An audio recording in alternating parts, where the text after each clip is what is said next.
ಗುರೋರಧಿಕಂ ತತ್ವಂ ನ ಗುರೋರಧಿಕಂ ತಪಃ ತತ್ವಜ್ಞಾನ ಪ್ರದಾತಾಯ ತಸ್ಮೈ ಶ್ರೀ ಗುರವೇ ನಮಃ. ವ್ಯಾಸಂ ವಸಿಷ್ಠನತ್ತಾರಂ ಶಕ್ತೇಃ ಪೌತ್ರಮಕಲ್ಮಷಂ ಪರಾಶರಾತ್ಮಜಂ ವಂದೇ ಶುಕತಾತಂ ತಪೋನಿಧಿ. ನಾವು ಬೆಳೆದು ನಮ್ಮವರನ್ನು ಬೆಳೆಸುವಂತಹ ವ್ಯಕ್ತಿತ್ವ ಇರುವಂತಹದ್ದು ಸಮಾಜದಲ್ಲಿ ಗುರುವಿಗೆ ಮಾತ್ರ. ತನ್ನನ್ನು ಅರ್ಪಣೆ ಮಾಡಿಕೊಂಡು ತಾನು ಬೆಳೆಯುವಂತಹ ಜಾಗದಲ್ಲಿ ಮತ್ತೊಬ್ಬರನ್ನು ಬೆಳೆಸುವಂತಹ ವ್ಯಕ್ತಿ ಅಂತಂದ್ರೆ ಗುರು ಮಾತ್ರ. ಅಂತಹ ಎಲ್ಲ ಗುರುಗಳಿಗೂ ಒಂದು ಕೂಡ ಜೋರಾದಂತಹ ಚಪ್ಪಾಳೆ ಕೊಡಿ ನೋಡಿ.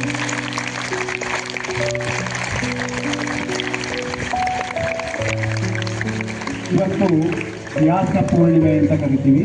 ಆಷಾಢ ಶುದ್ಧ ಪೌರ್ಣಿಮೆಯ ದಿನ ವ್ಯಾಸ ಮಹರ್ಷಿಗಳ ಜನ್ಮದಿನ ಅಂತ ಕರಿತೀವಿ. ಭಾರತೀಯ ಸಂಸ್ಕೃತಿಯಲ್ಲಿ, ಸನಾತನ ಸಂಸ್ಕೃತಿಯಲ್ಲಿ ಆದಿಗುರು ಅನ್ನುವಂತಹದ್ದು ವ್ಯಾಸ ಮಹರ್ಷಿಗಳು.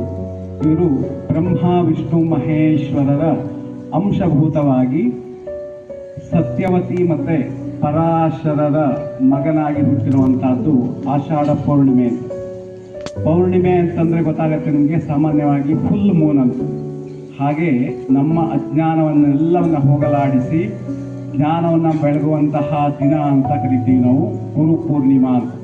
ಗುರು ಅಂತಂದ್ರೆ ಅಜ್ಞಾನ, ಋಕಾರ ಅಂತಂದ್ರೆ ಅಜ್ಞಾನವನ್ನ ಹೋಗಲಾಡಿಸುವಂತಹದ್ದು ಅಂತ.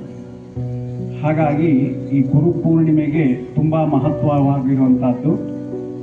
ಕಣ್ಮುಚ್ಕೊಳ್ಳಿ ನೋಡು. ನಿಮ್ಮ ಗುರುಗಳನ್ನ ಸ್ಮರಣೆ ಮಾಡ್ಕೊಳ್ಳಿ.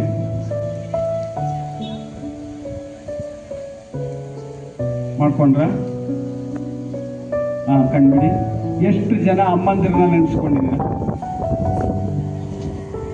Very good. ಅಕ್ಕಪಕ್ಕದವ್ರನ್ನೆಲ್ಲ ನೋಡ್ಬಾರ್ದು, ನಿಮ್ಮನ್ನ ಮಾತ್ರ. ನಿಮ್ಮ ಆತ್ಮಸಾಕ್ಷಿ ಇರ್ಬೇಕು ನಿಮ್ಗೆ. ಕೈ ಇಳಿಸಿ. ಮನೆಯ ಮೊದಲ ಪಾಠಶಾಲೆ, ಜನನಿ ತಾನೇ ಮೊದಲ ಗುರು ಅಂತ ಕರಿತೀವಿ ಅಲ್ಲ? ಹಾಗಾಗಿ ನಮ್ಮ ಸಂಸ್ಕಾರ ಸಂಸ್ಕೃತಿಯನ್ನು ಬೆಳೆಸುವಂತಹದ್ದು ಮೊದಲನೇ ಗುರು ಅಂತಂದ್ರೆ ನಮಗೆ ಅಮ್ಮ ಆಗಿರ್ತಾರೆ.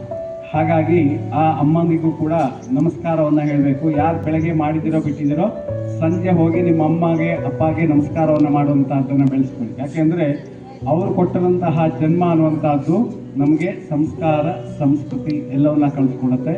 ಅದೇ ರೀತಿಯಾಗಿ ವ್ಯಾಸ ಮಹರ್ಷಿಗಳು ನಮಗೆ ಸಂಸ್ಕಾರ ಸಂಸ್ಕೃತಿಯನ್ನು ಕಲಿಸ್ಕೊಟ್ಟಿರುವಂತಹದ್ದು. ಅವರು ಮಹಾಭಾರತ, ಬ್ರಹ್ಮಸೂತ್ರ, ಈ ಥರ 18 ಪುರಾಣಗಳನ್ನು ಬರೆದಿರುವಂಥದ್ದು. ಈ ಮಹಾಭಾರತ ಅನ್ನುವಂತಹ ಗ್ರಂಥದಲ್ಲಿ ಏನೇನು ಪ್ರಪಂಚದಲ್ಲಿ ಇದೆಯೋ ಅದೆಲ್ಲವೂ ಕೂಡ ಮಹಾಭಾರತದಲ್ಲಿರುವಂತಹದ್ದು. ಯಾವುದು ಪ್ರಪಂಚದಲ್ಲಿ ಇಲ್ಲವೋ ಅದೆಲ್ಲವೂ ಕೂಡ ಮಹಾಭಾರತದಲ್ಲಿ ಇಲ್ಲ ಅಂತ. ಹಾಗಾಗಿ ವ್ಯಾಸ ಮಹರ್ಷಿಗಳು ಏನು ಹೇಳಿದಾರೋ ಅದೆಲ್ಲವೂ ಕೂಡ, ಇವನ್ನು ಸೈನ್ಸಿಂದ ಹಿಡಿದು ಮ್ಯಾಥ್ಸ್ವರೆಗೂ ಕೂಡ ಎಲ್ಲವೂ ಕೂಡ ಮಹಾಭಾರತ ಗ್ರಂಥದಲ್ಲಿ ಅಡಕವಾಗಿರುವಂಥದ್ದು. ಆ ಮಹಾಭಾರತ ಗ್ರಂಥ ಅನ್ನುವಂಥದ್ದು 1,00,000 ಶ್ಲೋಕ ಇರುವಂಥದ್ದು.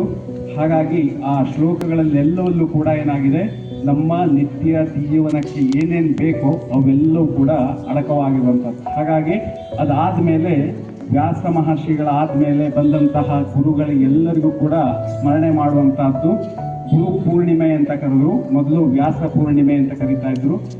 ಇವಾಗ ನಮ್ಮ ಸಮಾಜ ಸಂಸ್ಕೃತಿ ಅನ್ನುವಂಥದ್ದು ಏನು ಬಂತು ಅದರ ಅಡಿಯಲ್ಲಿ ವ್ಯಾಸ ಮಹರ್ಷಿಗಳ ಅಡಿಯಲ್ಲಿ ಬಂದಂತಹ ಗುರುಗಳೆಲ್ಲರನ್ನು ಕೂಡ ಸ್ಮರಣೆ ಮಾಡುವಂತಹದ್ದು ಗುರು ಪೂರ್ಣಿಮಾ ಅಂತ.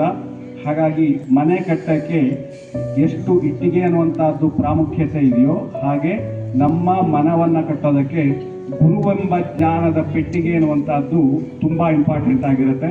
ಆ ಥರ ಎಲ್ಲ ಗುರುಗಳ ಜ್ಞಾನ ಪೆಟ್ಟಿಗೆ ಅನ್ನುವಂಥದ್ದು ಏನು ಇಲ್ಲಿದೆಯೋ ನಮ್ಮ ಸ್ಕೂಲಲ್ಲಿ ಅಥವಾ ಹೊರಗಡೆ, ನೀವು ಆ ಥರ ಜ್ಞಾನ ಪೆಟ್ಟಿಗೆ ಅವಕಾಶವನ್ನು ಪಡ್ಕೊಂಡು ನಿಮ್ಮ ಜ್ಞಾನವನ್ನು ಬೆಳೆಸ್ಕೋತೀರಾ ಅಂತ ಹೇಳ್ತಾ ಆ ಗುರು ಪೂರ್ಣಿಮೆಯ ಶುಭಾಶಯಗಳೊಂದಿಗೆ ಆ ಗುರು ನಿಮ್ಮನ್ನು ಸದಾ ಕಾಪಾಡಲಿ ಅಂತ ಹೇಳ್ತಾ ಹರಿ ಓಂ.